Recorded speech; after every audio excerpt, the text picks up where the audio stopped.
Channel હું છું જૈવિક મહેતા. સ્વાગત છે તમારું જયમ ગુજરાતીમાં. દોસ્તો, કસુંબો નામનું એક ગુજરાતી મૂવી આવવાનું છે 16 ફેબ્રુઆરી 2024માં અને આની અનાઉન્સમેન્ટ બહુ જોરશોરથી કરી હતી.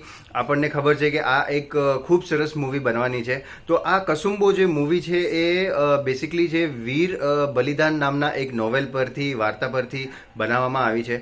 હવે આમાં ધર્મેન્દ્ર ગોયલજીનો જે રોલ છે એ દાદુ બારોટનો રોલ કર્યો છે એમણે, અને ખૂબ સરસ લાગી રહ્યો છે ધર્મેન્દ્ર ગોયલજીને. અને એમની જે ડાયલોગ ડિલિવરી છે એ ખૂબ સરસ લાગી રહી છે, કેમ કે એમના જ 2 ડાયલોગ સાંભળવા મળ્યા છે.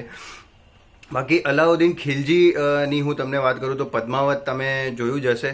તો પદ્માવતમાં રણવીર સિંઘે એ રોલ કર્યો હતો અલાઉદ્દીન ખિલજીનો, અને આમાં પણ એવો એક સ્ટ્રોંગ એક્ટર જોઈતો હતો, કેમ કે આ જે અત્યારે જે એક્ટર છે એ થોડાક ડલ લાગે છે.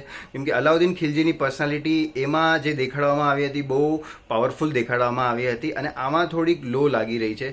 સો મૂવીની અગર હું વાત કરું તો આ કસુંબો મૂવી છે એ ગુજરાતી મૂવીમાં બહુ મોટું મૂવી બનવા જઈ રહ્યું છે, અને આ લેવલનું મૂવી બનવા જઈ રહ્યું છે એ બહુ સારી વાત છે. અને આને એક મોટા લેવલ ઉપર રિલીઝ કરવી જોઈએ હિન્દીમાં, અને બધાને ખબર પડવી જોઈએ. એ એક મારો સુઝાવ છે. બાકી તો જે સારું લાગે પ્રોડ્યુસરે કર્યું જ હશે. સો રોનક કામદાર છે, શ્રદ્ધા ડાંગર છે, મોનલ ગજ્જર છે આમાં, અને ધર્મેન્દ્ર ગોયલનો રોલ સુપર્બ લાગી રહ્યો છે. અત્યારે આ બધાનો રોલ શું હશે તો હવે ટ્રેલરને આમાં વધારે ખબર પડશે, અને મૂવી 16 ફેબ્રુઆરીના આવી જ રહી છે. તો આવું સરસ મૂવી ગુજરાતીમાં બની રહ્યો છે એ બહુ મોટી ગૌરવની વાત છે.